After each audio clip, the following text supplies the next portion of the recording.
नमस्कार, मी सागर जोशी. TV9 मराठीमध्ये आपलं स्वागत आणि आता पाहणार आहोत विविध क्षेत्रातील टॉप 9 घडामोडी. सुरुवातीला मराठा आरक्षणासंदर्भातल्या टॉप 9 बातम्या.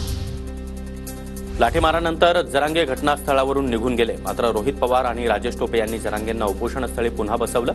भुजबळांचा आरोप, तर पवार आणि ठाकरे उपोषणस्थळी आल्यानं फक्त जरांगे यांचीच बाजू समोर आल्याचा भुजबळ यांचा आरोप. निघून गेला होता.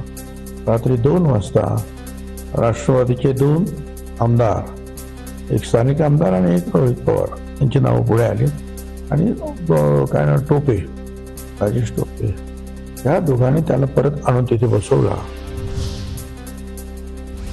ज्यांच्या सांगण्यावरून आरोप करत आहात त्याच नेत्याच्या हातामध्ये गृह मंत्रालय आहे. त्यांना सांगून माझ्यावरील आरोप सिद्ध करा आणि कायदेशीर कारवाई करा. रोहित पवारांचं भुजबळांना जाहीर आव्हान.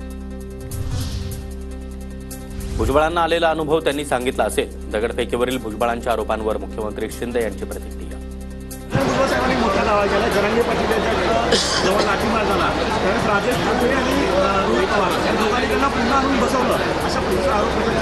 खरं म्हणजे भुजबळ साहेबांना आलेला अनुभव त्यांनी कथन केला असेल.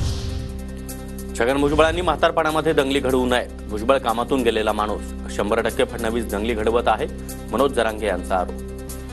डोक्यात जे म्हातारपणाला एक जी मस्ती आलेली ना, ती फक्त येऊन देऊ नको. गरीबात दंगली लावू नको तू. आमचं आणि त्यांचं कसलंच वैर नाही.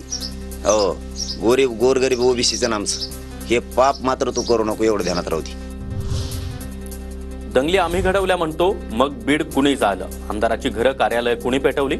छगन भुजबळांचा मनोज जरांगे यांना सवाल. मंडल आयोगाची भाषा संपवण्याची भाषा करणारा अक्कलशून्य माणूस. भुजबळांचा जरांगेंवर हल्लाबोल.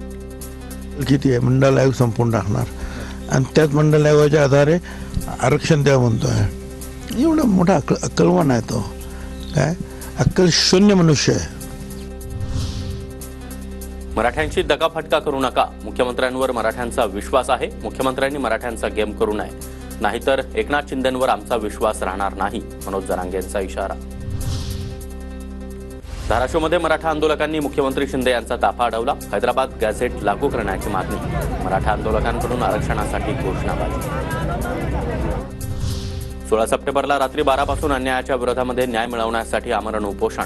गॅझेटमध्ये सर्व नोंदी, त्यामुळे गॅझेट लागू करण्याला कुणीही विरोध करू नये. मनोज जरांगेंचं आवाहन. संग्राम दिनाचा हे औचित्य किंवा हा दिवस चांगला आहे म्हणून आपण 16 तारखेला रात्रीच 12 वाजता आमरण उपोषणाला सुरुवात करतोय अन्यायाच्या विरुद्ध.